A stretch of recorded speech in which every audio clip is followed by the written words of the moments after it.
প্রলেপ দেয়া পরিবর্তন নয়, নতুন করে গড়তে হবে দেশ, নইলে ফের ফিরতে পারে স্বৈরাচার।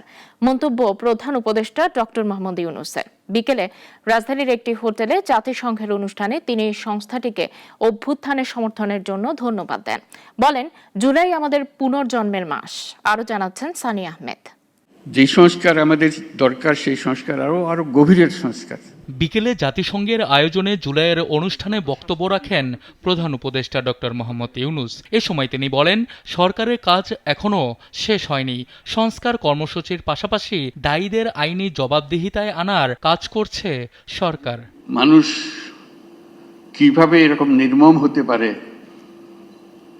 মাথায় আসে না।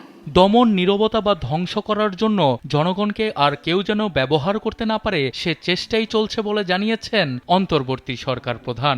গভীরতম পরিবর্তন যদি না করি, দেশ স্বৈরাচারের বিরুদ্ধে আজকে আমরা কথা বলছি, আবার ঘুরে ফিরে এসে চলে আসবে এক ভঙ্গিতে না এক ভঙ্গিতে চলে আসবে, যতই আমরা আইন কানুন সামাল দিই।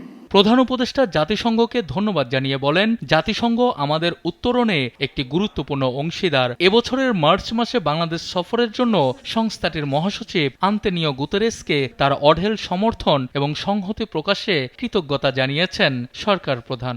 On behalf of the people of Bangladesh, I thank the United Nations for standing with us. প্রধান উপদেষ্টা বলেন, জুলাই আমাদের পুনর্জন্মের মাস।